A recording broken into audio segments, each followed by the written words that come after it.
कौन थे वो ऐसे महान योद्धा जिनके सामने स्वयं हनुमान जी भी नहीं टिक पाए थे? आखिर कौन थे वो ऐसे शक्तिशाली महान योद्धा जिन्हें स्वयं हनुमान जी भी नहीं हरा पाए थे? नमस्कार दोस्तों, आपका फिर से स्वागत है हमारे चैनल अनोखी दुनिया में। जल्दी से चैनल को सब्सक्राइब करके बेल आइकन को प्रेस कर लें। वीडियो शुरू करने से पहले कमेंट्स में जय श्री राम जरूर लिख दें। हनुमान चालीसा की एक चौपाई में वर्णन मिलता है, चारों जुग प्रताप तुम्हारा होए प्रसिद्धि जगत उजियारा।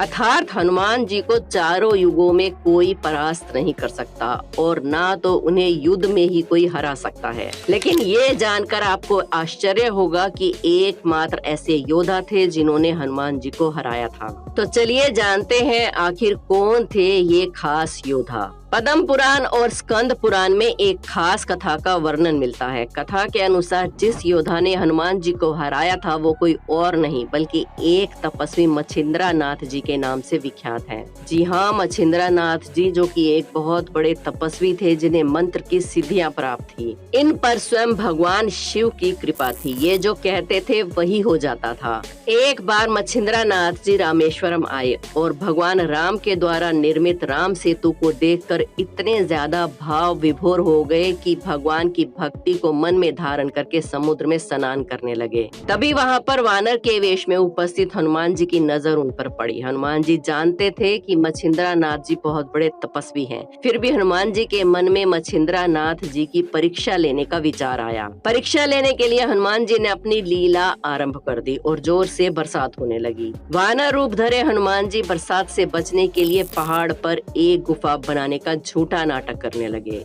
वे अपनी गदा को पहाड़ पर जोर जोर से मार रहे थे ताकि मच्छिंद्रा नाथ जी का ध्यान टूटे और वो उनकी तरफ देखें। ऐसा ही हुआ। कुछ समय बाद मच्छिंद्रा नाथ जी की नजर स्वयं उस वानर रूपी हनुमान जी पर गई। मच्छिंद्रा नाथ जी ने उस वानर से कहा, रे मूर्ख वानर, ये क्या कर रहे हो? प्यास लगने पर कुआं खोद रहे हो जबकि इसके लिए तुम्हें पहले ही प्रबंध कर लेना चाहिए था। ये सुनकर हनुमान जी रूपी वानर ने मच्छिंद्रा नाथ जी से पूछा, शक्ति की बात करने वाले आखिर आप कौन हैं? मच्छिंद्रा नाथ बोले, मैं एक सिद्ध योगी हूँ और मुझे मंत्र की शिक्षा प्राप्त है। साथ ही स्वयं भगवान शिव का आशीर्वाद भी मेरे साथ है। ये सुनकर वानर रूपी धरे हनुमान जी ने कहा, इस संसार में केवल दो ही श्रेष्ठ हैं, एक तो मेरे प्रभु श्री राम और दूसरे उनके भक्त हनुमान। इनके अलावा कोई तीसरा नहीं है। कुछ दिन मैंने भी स्वयं प्रभु श्री राम की सेवा की है। इससे प्रसन्न होकर उन्होंने मुझे भी अपनी शक्ति का कुछ हिस्सा दिया था। यदि आपके पास भी इतनी शक्तियां हैं और बहुत पहुंचे हुए सिद्ध योगी हो तो आप मुझे हरा कर दिखाइए। फिर क्या था, मच्छिंद्रा नाथ जी और हनुमान जी के बीच एक भयंकर युद्ध शुरू हो गया। वानर रूप धरे हनुमान जी पहाड़ के टुकड़े उठा उठाकर मच्छिंद्रा नाथ जी की तरफ फेंक रहे थे और मच्छिंद्रा नाथ जी अपने मंत्रों की शक्ति द्वारा उन्हें हवा में ही रोक देते और फिर उन पहाड़ों को वापस हनुमान जी की तरफ फेंक देते। दोनों के बीच कुछ समय तक युद्ध चलता रहा। ऐसे में हनुमान जी की आधे से ज्यादा शक्तियां नश्वर हो चुकी थी, लेकिन वहां पर मच्छिंद्रा नाथ जी डट कर खड़े थे। वो बार बार अपने मंत्र की शक्ति से हनुमान जी का हर वार विफल कर देते थे। हनुमान जी की शक्तियां खत्म होती जा रही थी। हनुमान जी को बड़ा आश्चर्य था कि आखिर ये कैसे संभव है। आज तक उन्हें कोई परास्त नहीं कर पाया है। युद्ध का कोई निष्कर्ष नहीं निकलता देख वहां पर पवन देव पधारे और उन्होंने स्वयं दोनों का युद्ध रुकवाया। साथ ही उन्होंने हनुमान जी से आग्रह किया कि वो मच्छिंद्रा नाथ जी से क्षमा मांगे। ऐसे में हनुमान जी ने अपने पिता की बात मानी और मच्छिंद्रा नाथ जी से क्षमा मांग ली। दोस्तों, इस प्रकार मच्छिंद्रा नाथ जी एक अकेले इस प्रकार के महान योद्धा या ऋषि हैं जिन्होंने हनुमान जी को भी हरा दिया था। वैसे दोस्तों, हनुमान जी का युद्ध मृत्यु के देवता यमराज के साथ भी हुआ था। तो आइए जानते हैं इस युद्ध में किसकी जीत हुई थी। जो इस पृथ्वी पर जन्म लेता है उसकी मृत्यु एक न एक दिन निश्चित है। ये स्वयं नारायण के बनाए हुए नियम हैं जिन्हें वो खुद भी नहीं तोड़ सकते। एक न एक दिन अपने सभी कर्मों के अनुसार स्वर्ग या नरक उसे लौटना ही पड़ता है। ये प्रकृति का नियम सब पर लागू होता है, फिर वो चाहे सामान्य मनुष्य हो या फिर वैकुंठ से आए प्रभु श्री खुद नारायण। भगवान विष्णु जब राम जी का अवतार लेकर धरती पर आए थे और उनके सारे कार्य समाप्त हो गए तो उन्हें वापिस अपने वैकुंठ धाम धाम को जाना था, जिसके लिए उन्होंने यमराज जी से कहा। लेकिन यमराज जी श्री राम के प्राण लेने से डरते थे। भगवान श्री राम की मृत्यु में सबसे बड़ी बाधा उनके प्रिय भक्त हनुमान थे, क्योंकि हनुमान के होते हुए यम की इतनी हिम्मत नहीं थी कि वो राम के पास तक पहुंच सके। इसी कारण एक बार भगवान हनुमान और मृत्यु के देवता यमराज के बीच भयंकर युद्ध छिड़ गया। तो आइए जानते हैं कि इस युद्ध में किसकी विजय हुई। जब श्री राम जी को इस चीज का एहसास हुआ कि अब उनके सारे कार्य समाप्त हो चुके हैं और जो जन्म लेता है उसे मरना ही पड़ता है, इसलिए उन्होंने यमराज को बुलाकर कहा कि उन्हें वैकुंठ धाम को ले चलें। लेकिन यम के प्रवेश के लिए हनुमान जी को हटाना जरूरी था, इसलिए श्री राम ने अपनी अंगूठी को महल के फर्श के एक छेद में गिरा दिया और हनुमान जी से कहा कि उसे खोज कर लाएं। हनुमान जी ने अपना रूप छोटा कर लिया, वो एक भंवरे के आकार के बन गए और उस अंगूठी को ढूंढने के लिए छेद में प्रवेश कर गए। वो छेद केवल छेद नहीं बल्कि सुरंग का एक रास्ता था जो सांपों के नगर नागलोक को जाता था। हनुमान जी नागों के राजा वासुकी से मिले और अपने आने का कारण बताया। वासुकी हनुमान जी को नागलोक के मध्य ले गए, जहां अंगूठियों का एक पहाड़ जैसा ढेर लगा हुआ था। वासुकी जी ने कहा कि यहाँ आपको राम जी की अंगूठी मिल जाएगी। हनुमान सोच में पड़ गए कि वो कैसे ढूंढ पाएंगे, क्योंकि ये तो भूसे में सुई ढूंढने जैसा है। लेकिन सौभाग्य से उन्होंने जो पहली अंगूठी उठाई वो राम जी की अंगूठी ही थी। हनुमान जी आश्चर्यचकित रह गए और उत्सुकता से उन्होंने दूसरी अंगूठी उठाई।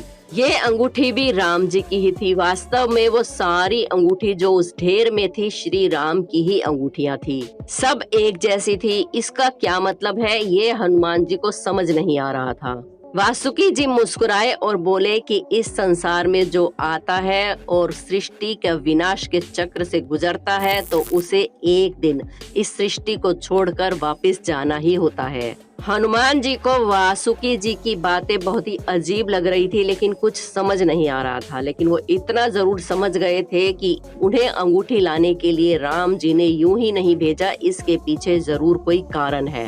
वो तत्काल धरती पर पहुँचे और भगवान राम के महल के बाहर उनकी रक्षा करने लगे। तभी वहाँ यमराज जी का आगमन हुआ। यमराज जी हनुमान जी को देखकर चकित रह गए। यमराज जी ने हनुमान जी से कहा कि रास्ते से हट जाइए, अब भगवान राम का अंतिम समय आ चुका है, मुझे उन्हें वापस उनके धाम ले जाना ही होगा। हनुमान जी ने कहा कि मेरे रहते ऐसा कभी नहीं हो सकता। अगर आप अंदर जाना चाहते हैं तो पहले आपको मुझसे युद्ध करना होगा। यमराज ने कहा कि अगर ऐसा है तो मैं युद्ध के लिए तैयार हूँ। वीर हनुमान और मृत्यु के देवता यमराज के बीच युद्ध आरंभ हो गया। हनुमान जी ने अपनी गदा से प्रहार करना शुरू कर दिया। यमराज जी ने भी अपनी गदा से उसका उत्तर दिया।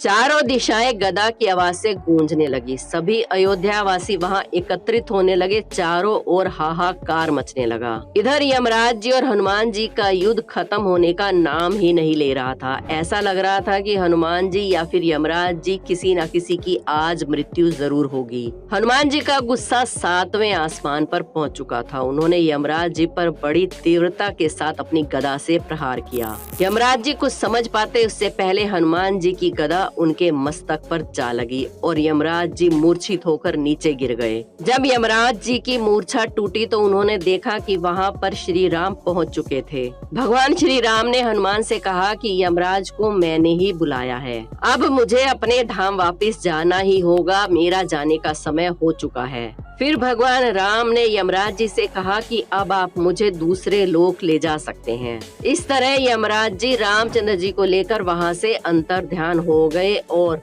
यमराज और हनुमान के बीच की लड़ाई में हनुमान जी की ही विजय हुई थी। दोस्तों ये थी आज की वीडियो। आपने देखा कि किस तरह से हिंदू भगवान राम और कृष्ण और हनुमान, इनकी स्टोरी आज हमने सुनी। तो किस तरह से आपको क्या लगता है कि कोई भगवान से लड़ सकता है या कोई भगवान किसी और से लड़ सकता है, या वो जिस तरह से हनुमान को शिकस्त हुई एक ऋषि से या एक तपस्वी से, तो क्या कोई भगवान एक तपस्वी से हार सकता है, या किसी भगवान की जान निकालने के लिए, उसकी मृत्यु करने के लिए कोई आ सकता है?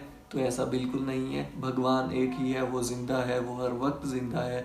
हाँ, उसने अपने नबी, पैगंबर वली और दरवेश और फ़कीर और अपने चाहने वाले दुनिया में भेजे, जिन्होंने दुनिया में अच्छे काम किए, नेक काम किए, एक दूसरे का साथ दिया।